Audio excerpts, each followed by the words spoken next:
SIR এর প্রস্তুতি কিভাবে চলছে তার জন্য শাসক দলের খুব গুরুত্বপূর্ণ নেতা এবং মন্ত্রী তিনি জেলায় এসেছেন, ঘুরেছেন, দেখেছেন। রায়না থেকে শুরু করেছেন, খণ্ডঘোষ থেকে শুরু করে বর্ধমান উত্তর পর্যন্ত গেছেন। বেশ দেখছিলাম যে কাঁধে হাত দিয়ে খণ্ডঘোষের বিধায়ককে তিনি বোঝাচ্ছিলেন, পরামর্শ দিচ্ছিলেন। পরামর্শ দেবেন, অবশ্যই দেবেন, পরামর্শ দেওয়াই কাজ। কারণ পিছনে যাদের ছবি দেখছি তারা ওয়ারি উচ্চ বিদ্যালয়ের প্রশ্নে তাদের অনেক ভূমিকা আছে। এখন সেটা বলবো না, কারণ মাঝখানে কিছু গল্প হয়েছে, সে গল্প পরে হবে। তাই এই লাল জামা নেতা, তার পাশে বিধায়কের চশমা ফ্রেম ভাল লাগছিল। কিন্তু এসআইআর এর প্রশ্নে মৃত ভোটারের তালিকা কত সেটা নিশ্চয়ই বাদ গেছে। আর ভূত ভোটার যেগুলো অবাঞ্ছিত সেগুলো নিশ্চয়ই বাদ গেছে। কারণ খসড়া তালিকা প্রকাশ হলে কিন্তু খণ্ডঘোষের চেহারা চরিত্র পরিষ্কার হয়ে যাবে। এখন এখানে কাটা রয়েছে, সে কাটাটা দলের মধ্যেই রয়েছে, অন্তর্কলও আছে। যদিও বলবেন আপনার চোখেই পড়ে নয়ন রায় দ্য কোয়েরি, খণ্ডঘোষ তো আপনি বলছেন খণ্ডঘোষে, আচ্ছা জিতবেন আপনারা, লড়বেন আপনারা, আমার কাজ আমি বুলটা ধরিয়ে দেবো। তাই আকণ্ঠ দুর্নীতিতে ঘটনাগুলো নিমজ্জিত যখন হয়, তাই যত রাজ্য নেতাদের নিয়ে এসে পাশে বসান না কেন, আলটিমেট ভাবমূর্তি খুব উজ্জ্বল হয় না। আসলে গোটা খণ্ডঘোষ জুড়ে যে ঘটনাগুলো পরপর ঘটেছে আর্থিক করিডোরের প্রশ্নে, এবং শাসক এবং যারা আন্দোলন করছে তাদেরকে হুমকির সুরে খড়গপুর টু মোরগ্রাম পর্যন্ত যে দীর্ঘ করিডোর, সেটা থমকে যাচ্ছে মাঝে মধ্যে।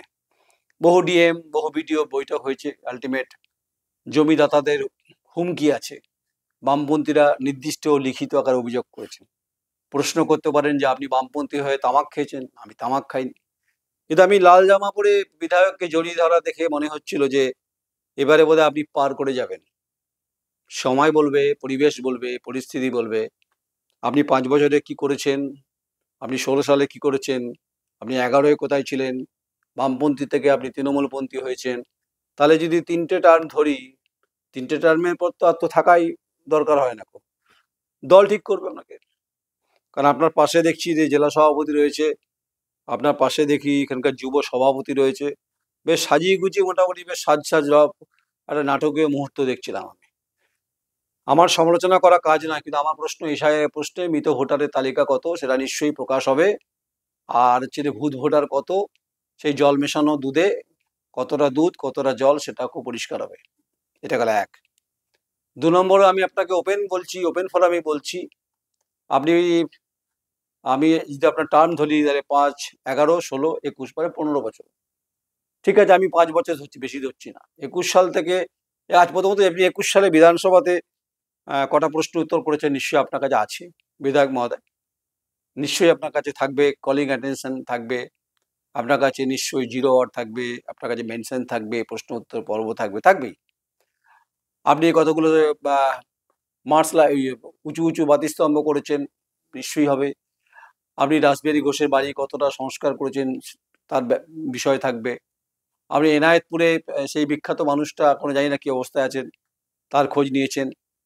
আপনি শুনছিলাম কিছু গ্রামের ওখানে নেতা আছে যারা জোর করে বলছে রাস্তা করব, কারো জমি নাকি নিয়ে নেবো বলছি। সেই নেতাকেও বলছি সময় এলে আপনাকেও আমি জিজ্ঞেস করবো, অপেক্ষা করুন। কারণ ওয়ারই ঘটনাতে আপনাকেও আপনি আছেন। এখন বলছি না, কারণ অপেক্ষা করছি আমি আপনার বিরোধিতা করছেন ভাবা কারণ নেই। যদি আমার প্রশ্ন উত্তর আপনি দিতে চান, খণ্ডঘোষে কোথাও কুমিরকোলা হোক, সসংজ্ঞা হোক, আপনার যদি দইচান্দা হোক, যেখানে বলবেন সেখানে আমি, যদি বলেন দামোদরে পারে আসুন, পা দুলিয়ে দুলিয়ে 2 ভাইতে গল্প হবে চা খেতে খেতে। আপনি আমার বন্ধুবর তো বটেই বটে। এখন আমি খুব খারাপ হয়ে গেছি আপনার কাছে, হতেই পারে। আমি আপনার সময় পারিবারিক আপনার বাড়ি পর্যন্ত যাওয়া আসা আছে আমার। দেখুন, গণতান্ত্রিকভাবে আমার কথা হয়তো অনেকে শুনতে খারাপ লাগে, কিন্তু বিধানসভায় দেখেছি ঘুমিয়ে কিভাবে দিন কাটানো, আপনাদের অভিজ্ঞতা আমার আছে।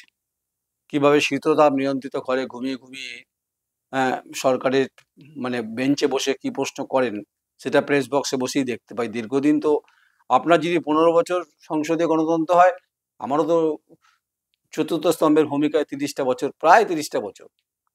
তো এনিওয়ে আপনি যেহেতু অশোক স্তম্ভ স্ট্যাম্প ইউজ করেন, আমি অশোক স্তম্ভ স্ট্যাম্প ইউজ করি না। কিন্তু নেতা হওয়ার যোগ্যতা আমারও আছে। যদি আমি রাজনীতির ময়দানে নামি তো। যদিও আমার ইন্টারেস্ট নেই, কারণ আমার কোনো কালই ইচ্ছা নেই বা অনীহা তো আছেই আছে, কারণ এই যা দেখছি গোটা ঘটনার পরিপ্রেক্ষিতে। আসলে এপাড়া ওপাড়া, এই এপাড়া ওপাড়া দুপাড়ার কি সেটিং হয়েছে? অনেকে বলছে যে ভাই টিকিটটা এবার পেতেই হবে, তুই এবার চুপচাপ থাক, তোর কি সমস্যা আমায় বল, খুলে বল, আমি দেখছি ব্যাপারটা। মানে দোলনায় দোলনা খাবেন আসলে। যদি ভোট দিতে পারে মানুষ খণ্ডঘোষে, যেহেতু বিষ্ণুপুর বিধানসভার মধ্যে পড়ে, তাহলে কিন্তু কপালে ভাঁজ আছে। আর হচ্ছে যিনি নেতা কলকাতা থেকে এসছেন, তিনি যদি আপনাকে এই যাত্রায় বাঁচান সেটা তার ব্যাপার, কিন্তু টিকিটটা দেবেন অভিষেক বন্দ্যোপাধ্যায়। অভিষেক বন্দ্যোপাধ্যায়ের কাছে খণ্ডঘোষ সম্পর্কিত রিপোর্ট আছে, হরপ করে বলছে আছে। আচ্ছা, আমার সঙ্গে তার যোগাযোগ আছে কিনা সেটা পরের প্রশ্ন, সে প্রশ্ন তো কোনো উত্তর আমি দেবো না।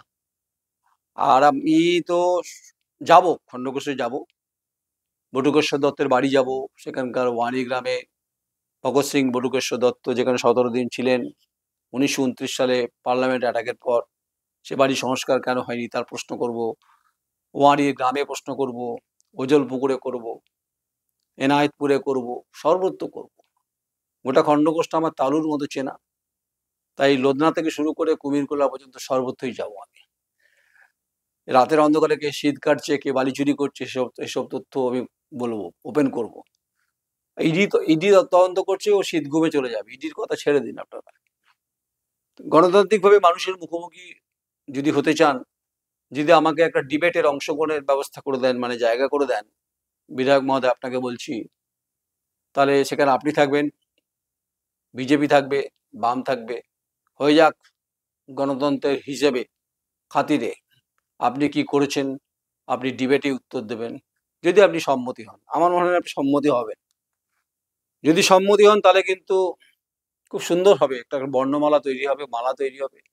আপনি মধ্যমণি থাকবেন, আপনার পাশে বামফ্রন্ট থাকবে, আপনার ডান দিকে থাকবে বিজেপি, উত্তর দেবেন আপনি সামগ্রিক উন্নয়নের ক্ষেত্রে খণ্ডঘোষের মানুষের পার ক্যাপিটা ইনকাম কত বেড়েছে, কৃষির অগ্রগতির প্রশ্নে মানুষের জীবন জীবিকার ক্ষেত্রে কতটা উন্নত হয়েছে, তারা কতটা ফসলের দাম পেয়েছে, কিষাণ মান্ডির পরিস্থিতি কি, কিষাণ মান্ডিতে কি অবস্থা, কৃষি যন্ত্রপাতি জিনিসপত্রের কি অবস্থা, দাম আদৌ পাচ্ছে কিনা, ফোরেদের রাজ চলছে কিনা, যে কথা সত্যধর মাহাতো বলছিল জঙ্গলমহলে একসময়, আপনাদের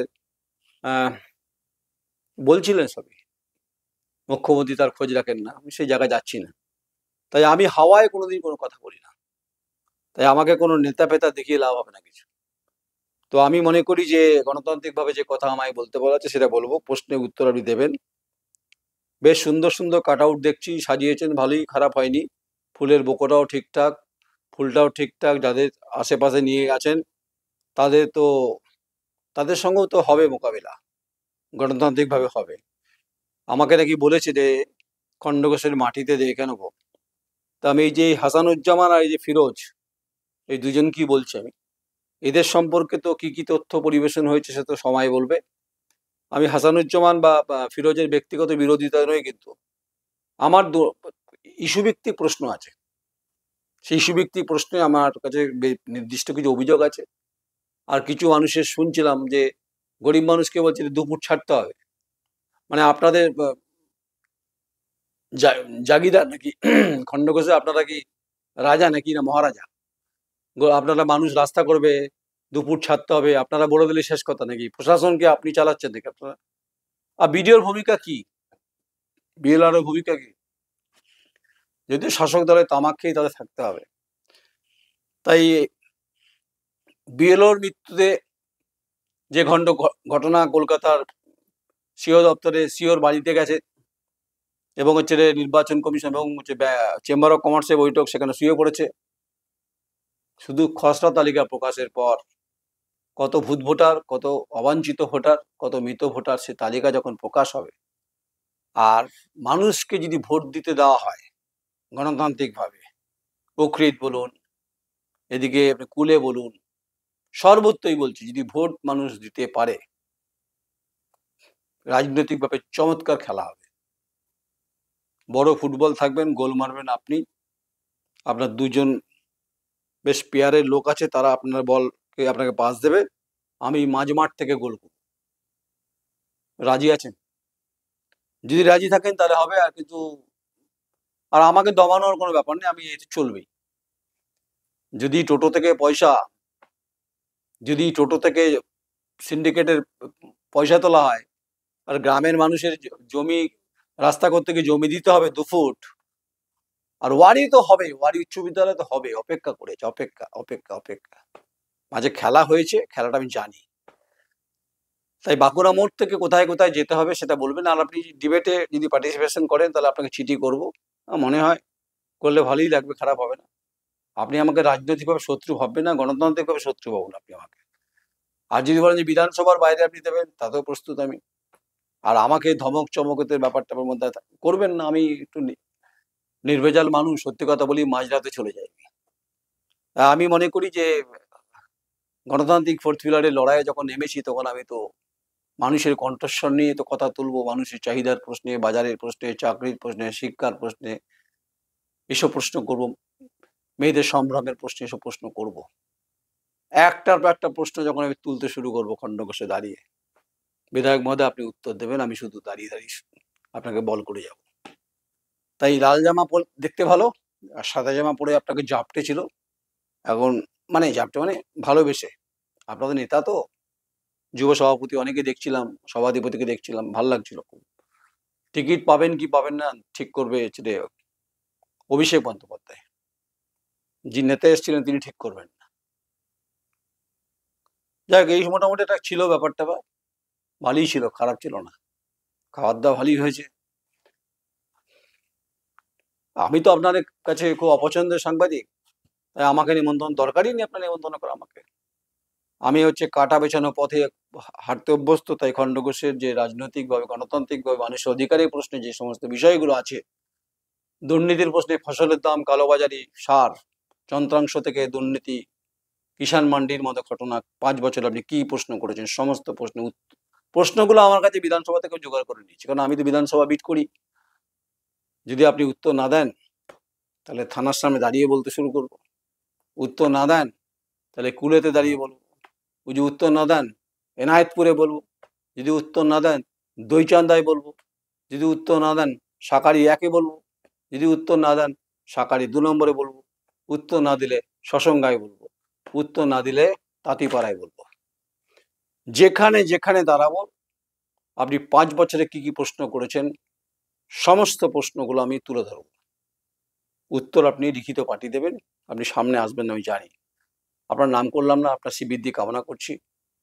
তাই গণতান্ত্রিকভাবে লড়াইয়ে আপনি ময়দানে থাকবেন, বিরোধী দলের সঙ্গে আপনার লড়াই হবে, আর আমি থাকবো হচ্ছে অর্জুনের ভূমিকায়, আমার সঙ্গেও কিন্তু গণতান্ত্রিকভাবে লড়াইয়ে সংবাদ মাধ্যমে যে ভূমিকা সেটা আমি পালন করব। আমি এটুলে সাপ নই কিন্তু, না আমি কোনো গন্ধগোকুল, একদম না। আমি কৃতদাস নই, আমি প্রভুত্ববাদে বিশ্বাস করি না, তাই আমাকে লাল জামা সাদা জামা দেখিয়ে লাভ হবে না কিছু। আমাকে ছুলে অন্তত ইঞ্জেকশন বেশিই লাগবে। শুনেছি বাঘে ছুলে 32 গা, আমায় ছুলে একটু বেশিই লাগবে, কারণ আমার সঙ্গে মানুষ রয়েছে। আমি একদম হালকা ফুলকা পকোড়া নই কিন্তু, ভারী বেসনের পকোড়া, একদম ভালো তেল দিয়ে ভাজা, কামড়ালে কিন্তু বেশ টেস্টি পাবেন। তাই হোক না গণতান্ত্রিকভাবে, লাল জামা পরে নেতার পাশে ছিলেন, দেখব কে টিকিট পায়, পেলে শ্রীবৃদ্ধি কামনা করে আসবো, না পেলেও শ্রীবৃদ্ধি কামনা করে আসবো। টিকিট দাবিদার 2 জন, মানে 3 জনও হয়ে গেছে, রিসাবল হয়ে যেতে পারে। তাই অভিষেক বন্দ্যোপাধ্যায় ঠিক করবে, আইপ্যাক মানে সমীক্ষক সংস্থা, তারাই মোটামুটি বাজার করে গেছেন, এখান থেকে রিপোর্ট নিয়ে গেছে। ভালো থাকবেন, আপনার শ্রীবৃদ্ধি কামনা করছি, কবে ডাকছেন বলবেন, দেখা হবে খণ্ডঘোষের মাটিতে। আমি নয়ন রায়।